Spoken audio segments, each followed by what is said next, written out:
Welcome to the Builder Marketing Podcast, your go-to source for home builder marketing excellence.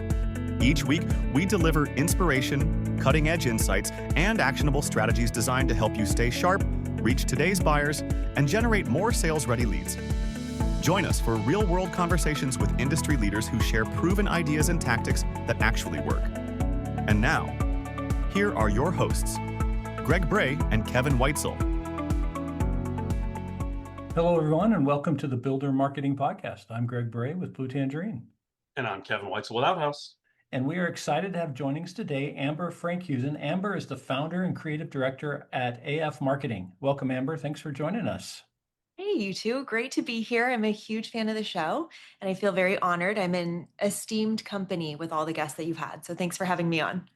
Well, Amber, for those who haven't had a chance to meet you yet, let's learn a little bit more about your background. Give us that quick intro about yourself.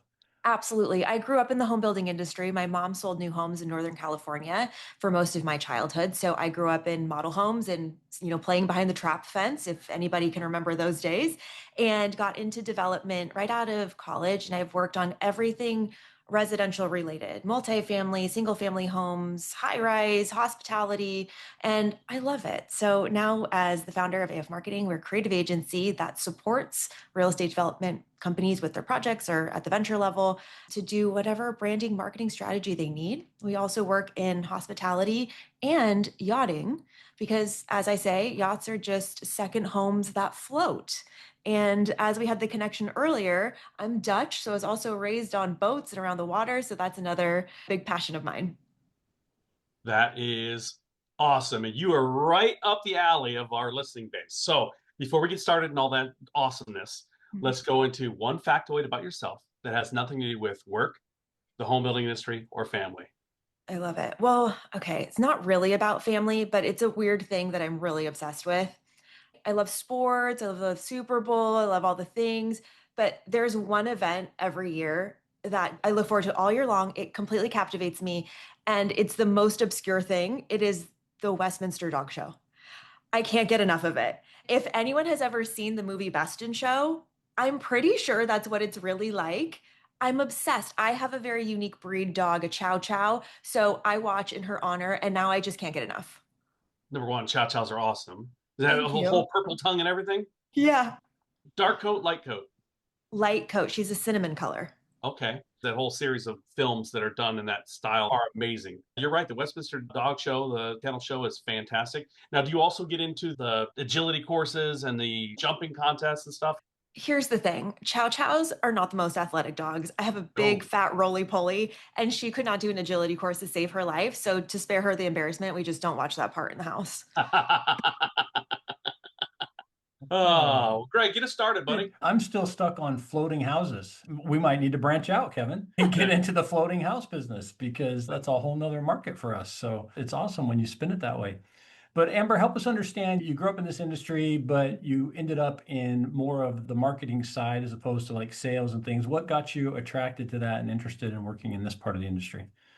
Honestly, it was trying it, being in a sales and marketing role from a leadership perspective and knowing that I was not built for sales. I'm a creative girl. So I was very lucky to work at a private developer in San Diego called Zephyr and did a lot of projects with them, worked my way up to leadership of vice president of sales and marketing there. I just was craving the creative concepts, creating these stories and all of those things. Like I would get wrapped up in that so much. A lot of the vendors that I had worked with over my career, I kept feeling like we were getting the same stuff over and over again, like the estates and the villas and it's luxury living redefined. Like how many times can we say that? And so it really inspired me to kind of say, what am I passionate about, which is art and culture, especially internet culture and what the youth is doing. Can I make something that feels a little bit more unique and bring it to an industry that I love and respect? So we're known for really bringing some boundary pushing brands and cool stuff and going a little bit more creative than you would typically see in the home building industry. So with AF Marketing, I know you've kind of already told us who you work with, but just a little more about the exact kind of service set that someone would come to you for if they wanted to work with you.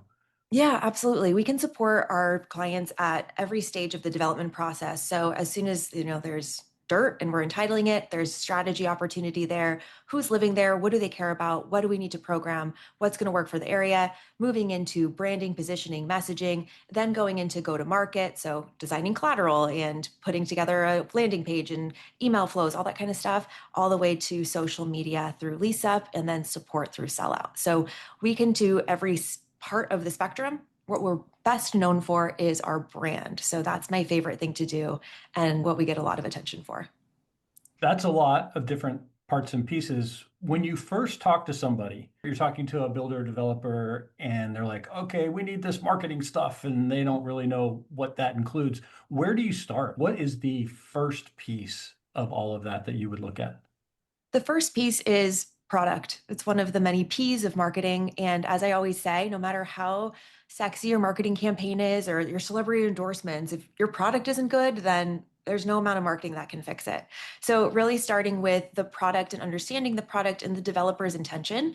One of the things that we always talk about is translating the vision of the developer, what happens in the boardroom, and getting it out of that boardroom and into the hands of the customer. So like translating that story without it getting lost. So we really start with intentions, and we have this Venn diagram that kind of runs every project that we do.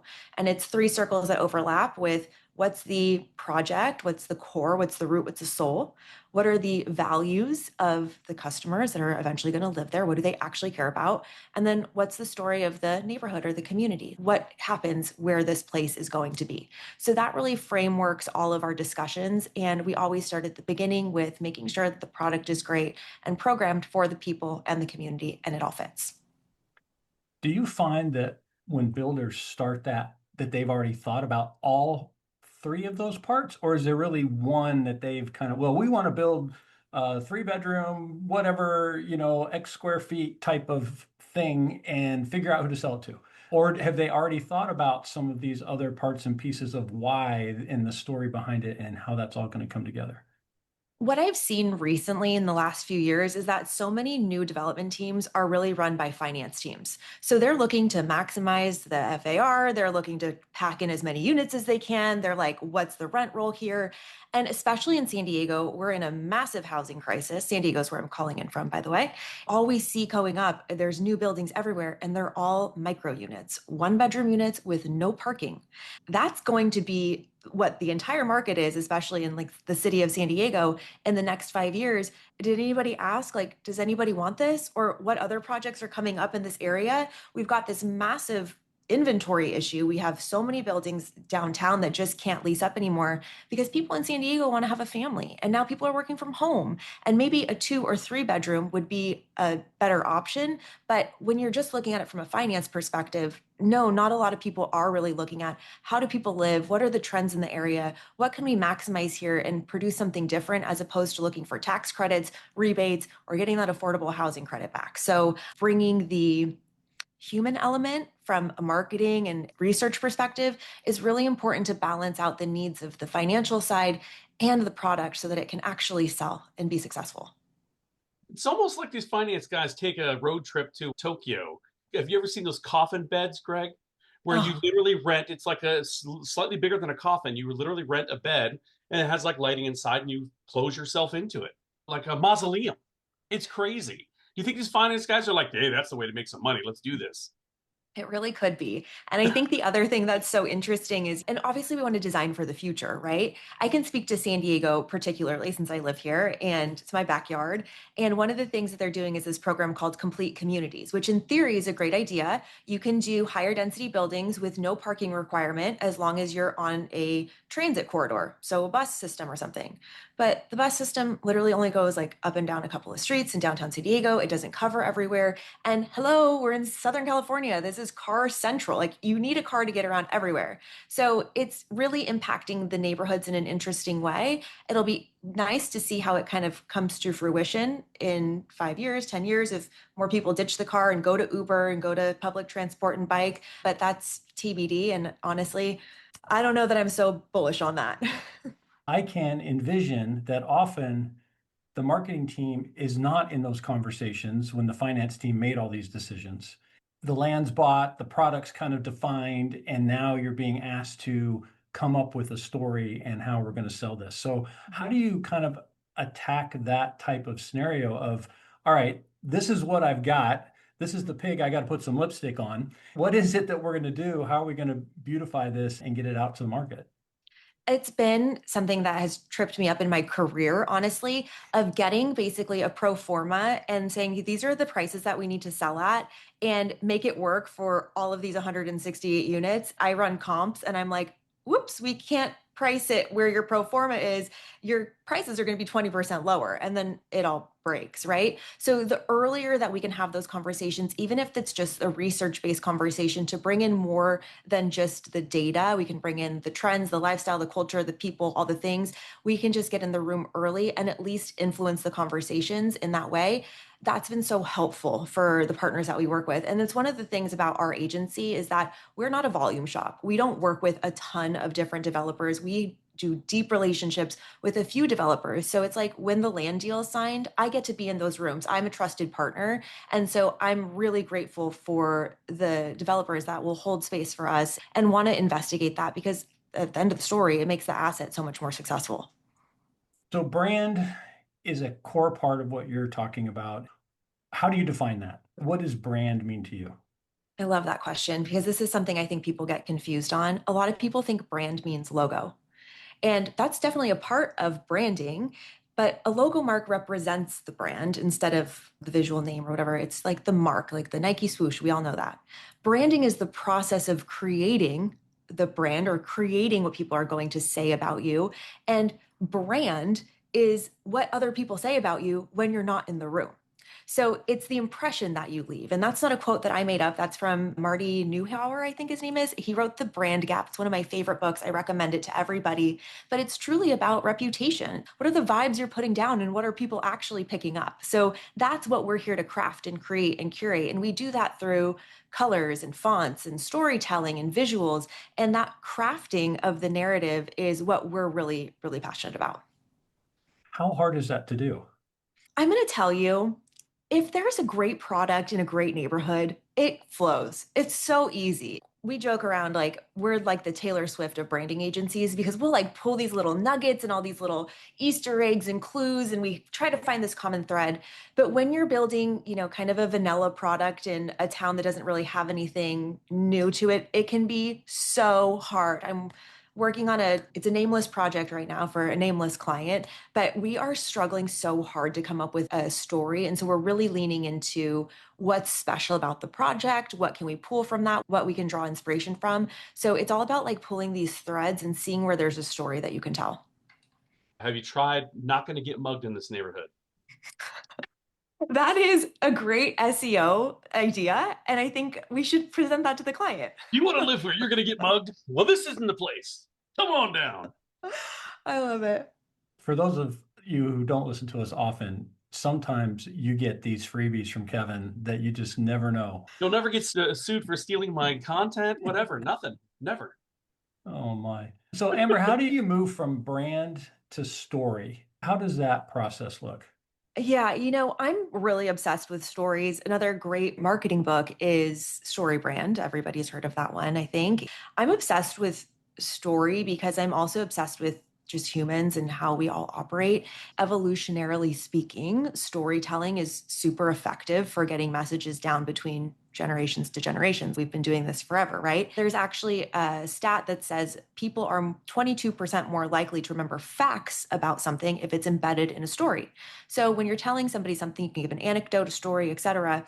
It allows that story to live on longer. So in the generations of home building, we have a story that needs to go from, like I said, the boardroom or the developer. It needs to make its way into the messaging. The sales associate needs to understand that story. Then they need to tell it correctly to the buyer. And then ideally, that story is so good that the buyer remembers it. It creates an emotional reaction for them. And they're so excited to talk about it at their first dinner party hosted in their new home.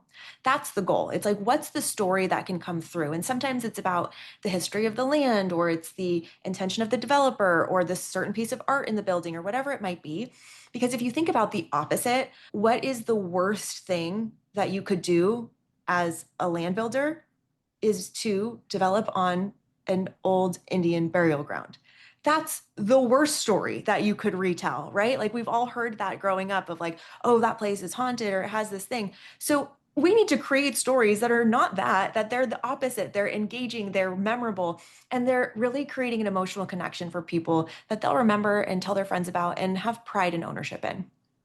You mentioned working in the floating house industry or yachts. What are some of the things that the folks in the yachting world are doing with their stories that builders might be able to learn from, or examples there that they could benefit from? I love that question. I think that across any industry, the thing that I see that's working really well with brand is creating identity. So take it out of the yachting. Let's just go to like regular boats. If you have a ski boat, or you have a pontoon boat, or you have a canoe, all of those different types of boats have community around them. You have people that are going to, share secrets about their nautiques, or they're going to be tuning up their houseboats, or all these things. They go to boat shows. There's community around it. And again, going back to this kind of evolutionary psychology, having community is survival mechanism. People love community. They need to find their in-group. It's part of how we're wired as humans. And also, when we're choosing brands, people are looking to have identity with the brand, not only to showcase to others who they are, but to showcase to themselves who they think they are, who they want to be. So in the boating world, you're picking an Alpha yacht or a San Lorenzo, or you're going to go with a Dutch builder, or you're going to go with an Italian builder. All of those different decisions have some sort of signal to them of what you value, what you perceive to be better, what you like, etc. And if you take that and extrapolate it out to any other industry, I mean, cars is an obvious one. You buy a Tesla, you're probably, eco-conscious and tech-focused. If you're legacy-focused and classic, maybe a Jaguar. Or if you're going to go into, like, we're in home building, so like construction, walk onto a construction site, I guarantee you most guys are wearing, what is it, Red Wing boots. You guys know about Red Wing boots? The best construction boots you can get. Fantastic. Fantastic, right? And there's a story with that. Or like Carhartt. Carhartt is high quality construction wear, and there's identity with that. Or I'd love to know from you two, if either of you have a garage full of tools like my father has, are you like a DeWalt guy? Are you a Craftsman guy? Like, what's your tool brand of choice? Snap-on Craftsman and Park Tool because of the bicycle side, but yes.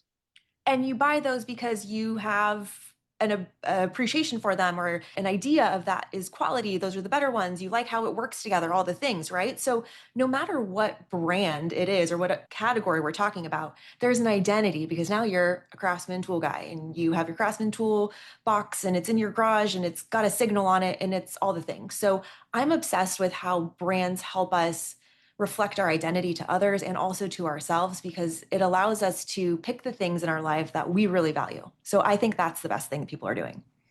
Storytelling also goes into branding and trying to put that earwig in the person's brain. Like De Beers making all men think that the engagement ring needs to be worth 2 months' salary. You couldn't name a person that couldn't come up with that line, or not come up with that line, but can't recognize that line and associate it back to a diamond ring. Whether they associate it to De Beers or not, different story. Isn't it crazy that that one tagline has told such a story where it is embedded into the brains of every flippant American on the planet? 100%. The diamond industry is fascinating. Speaking of De Beers, like, this is hearsay. So allegedly, like, don't sue me, De Beers, but allegedly they will dump diamonds into the ocean to control the supply to keep the prices high, which, again, allegedly, like, all the weird things there. But the same thing with like Tiffany. Tiffany is just a storied brand. It's a Tony brand. Everybody knows quality associated with Tiffany. And that's because it's been woven through pop culture for forever. In the movie Sweet Home Alabama, or obviously Breakfast at Tiffany's, all these things. And the color is associated with it so much. It's like all of these elements, and brand takes time to build. It takes time to build a reputation. So yeah, you're totally right, Kevin. I think story is one of the most crucial pieces of brand. Do you feel, Amber, that sometimes builders discount brand because they feel like if I've got the right land in the right place at the right price, it just doesn't matter if they know my name, they're going to come buy this home? 100%. Listen, I know also that sometimes on a smaller project, branding and the big exercise of it, it doesn't pencil, especially if you're going to do, maybe like an infill project and, you're just scraping by on margins or doing something like that, or you're passing a brand off to a third party operator and you're not really worried about the asset in the long term, some people are not interested in investing for that reason. But the brands that I see doing it right are always investing in brand, even when they have the best reputation. There's an amazing case study out of San Diego, actually, Encinitas. It's called Fox Point Farms. Are you guys familiar with that property? I'm going to No. send you some information on it because it is fascinating. It is one of the best projects. It has been on a wait list since phase one, and they just sold out, and they still have a wait list of over 1,000 people that are hoping that somebody falls out of escrow so they can buy in. And Shea Homes is known, it's a private company known for incredible quality, and they could really just be Shea Homes, come buy our homes. But the reason that this property in particular has been so successful, it's developed by Nolan Communities, but it's an agri-hood. It has an agricultural component on this property in coastal Encinitas. It's just on the east side of the 5 freeway. And there's an organic farm, there's a brewery, a coffee shop, a rec center, all of these amenities, and everything's focused around being outdoors. It's got all of this open space, walking trails, edible gardens, all the things. They have really leaned into the brand. And somebody from the community actually runs their Instagram account for Fox Point Farms. They have 55,000 followers of people being like, what's going on in Fox Point Farms? How can I be there? And then, of course, the community aspect, the identity. Oh, I live there. Oh, that's what I care about. Community, health, being outside. It would be easy for Shea to just say, let me just slap on a Shea logo to this and Shea Home Community and Encinitas. But they really leaned in and they've created a great product. There's great story around it. It's great community and great identity. So yeah, I think a lot of people say, I will build it, they will come. It's like Field of Dreams, right? But when you have that there and you can really encapsulate it, I think that's really exciting. A really cool story. However, I'm under the impression, and I have the kind of mindset that it's easier to market to affluence, to sell that brand, to sell that elevation of status. How do we tell a story to the have-nots, to the people that are just scraping by, that can barely get into a house? Because that home's not going to have the lazy river. That home's going to have a monument sign at the entry, if that. How do we differentiate that storyline as opposed to the fancy pants neighborhood? Fox Point Farms, what could we do for those builders out there that don't have that same wow factor? Yeah, I love that. And just a note on Fox Point too, coastal San Diego is not a cheap place to buy a house. They had entry-level home prices for one-bedroom townhomes starting at 700,000, which is honestly unbelievable for this area, like pricing wise. I know for the rest of the country, you're like, that's crazy for a one bedroom. But for San Diego, it was incredible for new product. It was all, mixed use and it's all townhomes and flats and all the things. So they had a really good product mix, which I think was helpful. But one of the things that I think we don't talk a lot about is place and then lifestyle of how people are actually living. So I work on quite a few multifamily projects that are maybe not in the best part of town. But, whenever you're building something here, there's always going to be a feature that maybe is fast freeway access or a fast commute home or a sanctuary. Maybe there's a garden outside where you can come with your dog or spend time in the outdoors. If you're selling a single family home and it's an entry level home, it's the desire of home ownership. It's who your neighbors are going to be when you move in with them. It's less about the price point, it's more about the experience. What do you value? So we know that people that are looking to buy homes are interested in following that American dream. They want to have something that's their own. And it's not about how big the house is or how small the house is. It's the memories you create there, right? So if you can work with a builder that has a great trustworthy record, they have great customer service reviews, they're going to get you into a house that you can trust is going to stand up for the next 50 years. I think there's always a story to tell, no matter what price point we're at. So Amber, for somebody who's listening and going, okay, I want to take a look at my brand and my story, can you give us 2 or 3 questions that they should be asking internally that would kind of jumpstart that discussion? 100%. Marketers love to talk about conversion rates and click-throughs and all the things. And yeah, we like to talk about that too, but I have some unique things to look at. The first one is going to be, what is your referral rate? Are people actually happy living where you're building for them? Like, are they happy? Are they referring their friends? If you have homeowners who are referring people, they're your best marketers. And that's the people that we want to really understand and really learn from. So if they have certain messages or things to share, we need to listen to them and really make them our evangelical marketing team.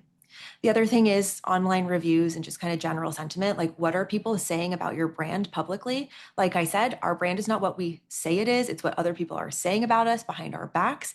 And so when we can listen to that without judgment, we are listening and taking in the feedback that we're getting so that we can make improvements on that or sell against that or overcome objections proactively.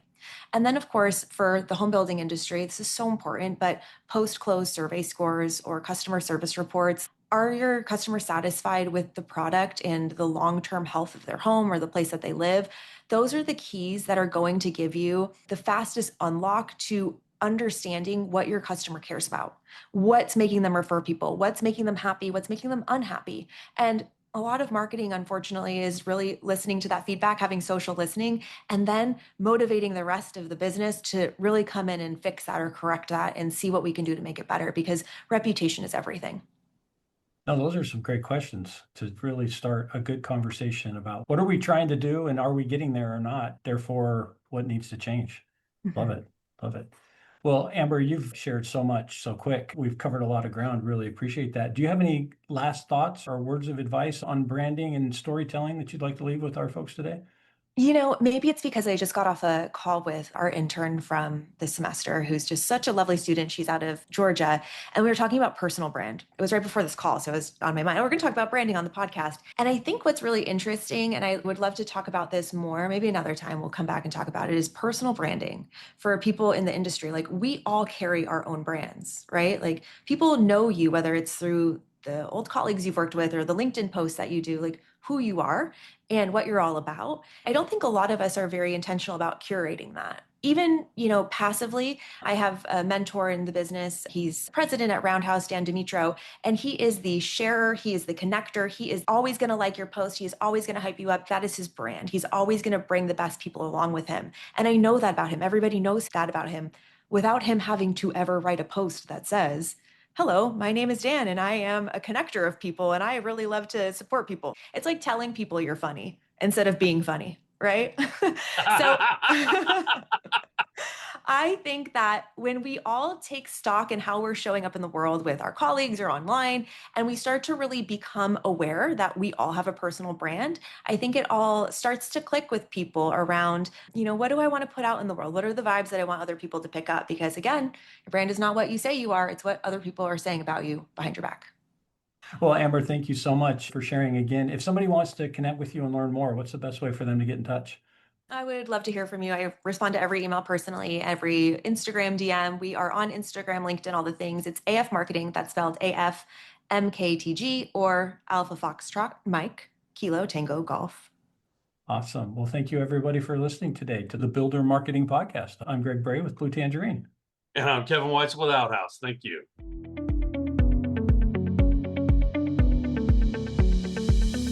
Thank you for listening. To learn more about how Blue Tangerine and Outhouse can help you generate more qualified homebuyer leads, visit bluetangerine.com and outhouse.net. If you've enjoyed our show today, please tell a friend, leave us a review, and subscribe on your favorite podcast platform. Be sure to join us again next time on the Builder Marketing Podcast.